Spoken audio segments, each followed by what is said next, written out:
Are you listening? Damn. Welcome to another episode of the Nerf Report. My name is Brian Chappelle. If it's your first time here, welcome.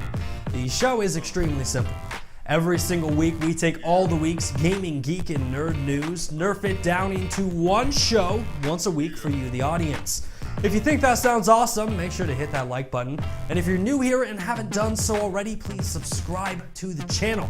Just like this week's subscriber of the week did. Shout out to YouTuber Triceps, whose recent Pokemon Let's Go Shiny videos are fantastic. Highly recommend you go check those out. And of course, on this week's episode, Street Fighter V has brought a brand new load to the gaming industry, and Nintendo wants Red Dead Redemption 2 to run on the Switch. Don't we all? But before we talk about any of that, here's your top headlines. Fortnite's quest for world domination hit a slight snag this week when the country of China announced that it would be banning Fortnite. No, you didn't mishear that. Let me just rewind that for emphasis.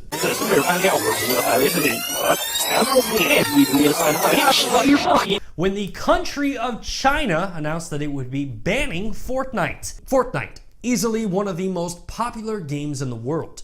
This week, Fortnite was one of 9 games to be banned by China's Online Gaming Ethics Review Committee.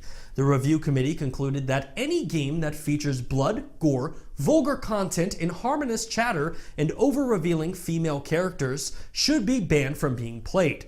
Games included in the ban are PlayerUnknown Battlegrounds, H1Z1, Alliance of the Valiant Arms, Paladins, Free Fire Battlegrounds, Ring of Elysium, Knives Out, and Quantum Matrix. Now, along with the 9 banned games, China has also issued warnings to 11 other developers for issues found within their games. Games like League of Legends, Overwatch, World of Warcraft, Westward Journey, Code Eva, The Legend of Mir 3, Swords of Legend Online, Arena of Valor, and Diablo have all been given warnings by the committee requiring corrective action.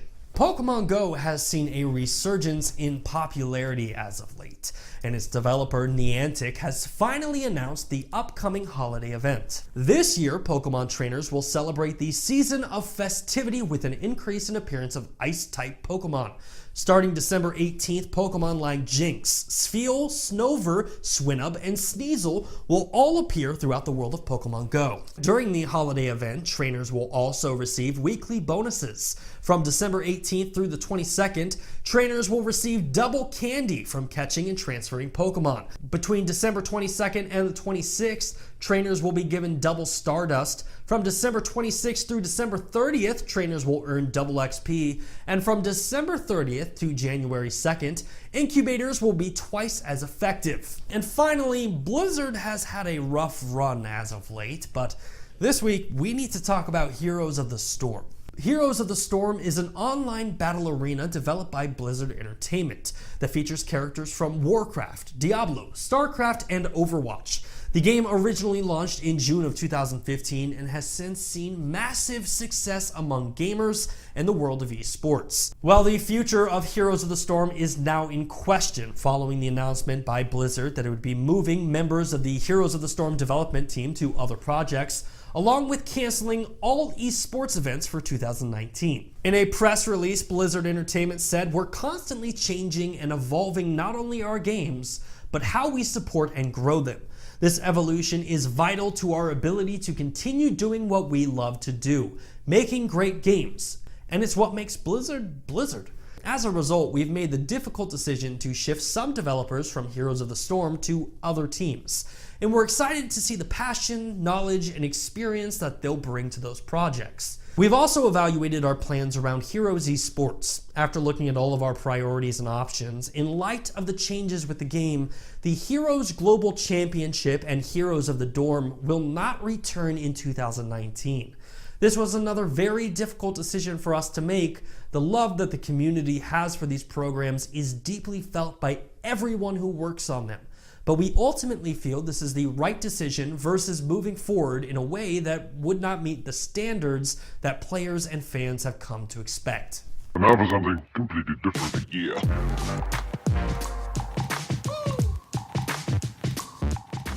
You know, during most weeks, the show is pretty much figured out by Thursday. We write it Thursday night, we film it Friday night, and then edit it Saturday and Sunday. But then occasionally a story will come by that's just so ludicrous that you just have to scrap the entire episode and start from scratch. And this was one of those weeks, so let's talk about Street Fighter. いつでもどこでも対戦ゲームボーイについに登場ストリートファイター Street Fighter.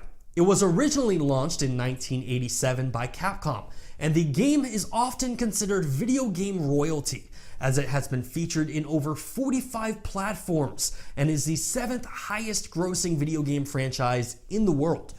In 1987, the original Street Fighter debuted in arcades featuring only 10 characters and 5 maps. Fast forward to present day, and Street Fighter V Arcade Edition features over 34 characters and has sold 2.5 million copies since its release in early 2018. Well, this week, Capcom, the developer of Street Fighter, raised the bar of idiocy in the gaming industry to a height that I have never seen before. So let's talk about it in a brand new segment titled Street Fighter. Well, this week in the world of gaming marks the arrival of sponsored content in Street Fighter V. Earlier this month, Capcom had announced that sponsored content would be introduced into Street Fighter V Arcade Edition on December 11th. Sponsored content will be displayed in several locations in-game to remind you about costume bundles and the Capcom Pro Tour. When sponsored content is enabled, players can obtain additional fight money in ranked and casual matches. Sponsored content can be found on a character's costume, during loading screens, and in the back of certain stages. Now, as I mentioned in the beginning of this video, this is a brand new low for the gaming industry. In fact, when I originally read this story, I thought it was a lie. So I ran to the PlayStation Store, downloaded the game, and I couldn't believe that it was true. In fact, this is my actual footage. Like, you could make the argument that as long as the ads aren't distracting, then yeah, what's the big deal? But Capcom literally chose the worst locations for these ads. Like, look at Akuma. The logo is literally taking up his entire back. And what about Balrog? Yeah, great. Now with the advertisements on his fist, I can pound the Capcom Pro Tour into my opponent's face. And it just gets worse from there. I mean, look at Vega. Like, his mask is ruined. And Dhalsim, like, why do you have to put a logo on his turban? But honestly, I find part of this funny because YouTube doesn't consider my channel to be advertiser friendly. And yet you have characters like Cammy and Armika and Lara who are clearly extremely advertiser friendly. And if that's going to be the case, then...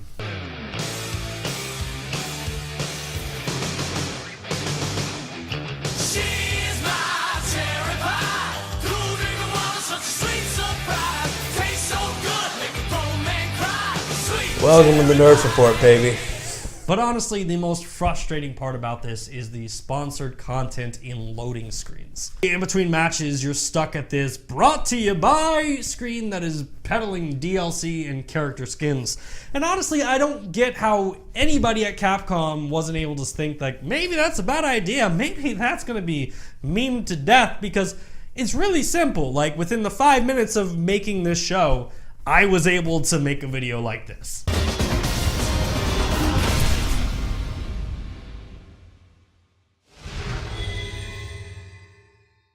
Hi, it's Vince with ShamWow. You'll be saying wow every time you use this towel. Now, to be fair, Capcom has announced that you can turn the sponsored content off in the sponsored content menu, to which I say, really? No. Just no. And that brings us to our top story, Red Dead Redemption 2. Now, it's been a while since we talked about old Red Dead, but this week, Nintendo of America president Reggie Fils-Aimé commented on the potential of Red Dead Redemption 2 coming to the Nintendo Switch. In an interview with The Hollywood Reporter, Reggie was asked, when a game like Red Dead Redemption 2 comes out, is that something you're interested in having on the Switch? And Reggie said, absolutely. We'd love for it to be there. But again, and this is where there needs to be an understanding of just the development process. Red Dead has been in development for years, time that predated any communication of the Nintendo Switch. So from the developer's mentality, they need to move forward and finish the game they've been working on, and then be in a position to look at other opportunities. Any game from a key third party that's coming out now, typically that development started well before any conversations about the Nintendo Switch. What happens moving forward? We'll see. But that's how you wind up with a situation with Red Dead not being available on our platform. And that statement is really interesting to me, because this reaches a level of delusion from Nintendo that I haven't seen in years. Like, let's set aside the fact that Red Dead Redemption 2 pushes my PlayStation 4 to its limits. So much so that the PlayStation fan sounds like an F-16 fighter jet in my living room. Or the fact that Red Dead 2 came on 2 discs for the PlayStation 4. Like, I don't even want to begin to imagine the 15 Switch cartridges that it would be included if it launched on the Switch. But Reggie's comments are in a way concerning because it creates this mentality that every game can run on the Switch, when in reality, they can't. The Switch features an octa-core CPU with 1.02 GHz, 4 GB of RAM, 32 GB of internal storage, and an NVIDIA GM20B GPU performing at 384 MHz when undocked and 768 when docked. And the minimum specs for Red Dead 2 are an Intel i5 CPU with 3.2 GHz, 8 GB of RAM, an NVIDIA GeForce GTX 650, and the game itself requires over 105 GB of storage. So simply put, no, Reggie. The Nintendo Switch cannot handle Red Dead Redemption 2. And for the love of God, please, do not try. Because trying results in things like Ark Survival Evolved, a game that on many platforms runs moderately well. But when it was ported to the Switch, it looks worse than it does running on an iPhone. Ark is a prime example of why every game doesn't need to be on the Switch. The Switch is a great platform with plenty of great games to play.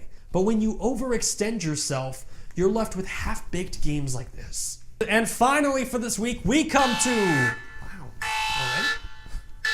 That noise, of course, signifies that we are running out of time and coming close to the end of the show. So, in order to cover all the week's remaining news, we must initiate a segment that I like to call Nerfed in 60 Seconds.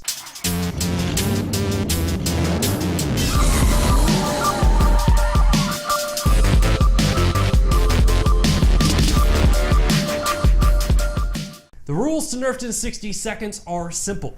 Every single week we have so much news to talk about and so little time to do it.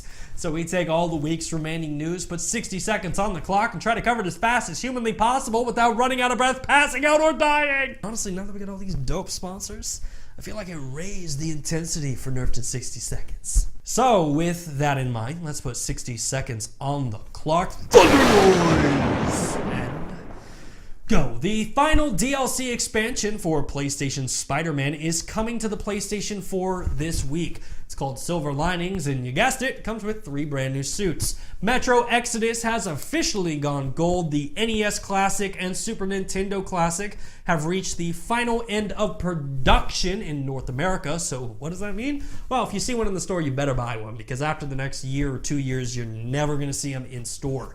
We got our first look at Sonic the Hedgehog live action film, and all I gotta say is, Vern, where the heck are the quills? Tony Hawk is back in video games, baby. Yeah, we got the brand new mobile game, Tony Hawk Skater Jam. Wicked. Detroit Become Human has officially sold 2 million copies worldwide. Geralt is now in Monster Hunter Worlds. Slightly Mad Studio is working on Project Cards. And finally, PlanetSide Arena is getting a 500-player battle royale game. I don't even have 500 friends to play that with. That's insane. That is it for Nerfed in 60 Seconds, and that is it for this week's episode of the show. If you like what you saw, make sure to hit that like button. If you're new here and haven't done so already, please subscribe to the channel, but the most important thing you can do, share it with your friends. As always, my name is Brian Chappell. You are you, and this has been the Nerf Report. Thanks for watching. Oh, one last thing. We're launching a brand new show this week called This Week in Gaming. It's going to be like a wrap-up show talking about every single game that's coming out that week. So if you see it pop up in your notification bar, or if you remember, come back to the channel, check it out this week. I'd love to get your feedback on it. It's kind of a pilot episode for us, so definitely let us know what you think, because we want to make it work.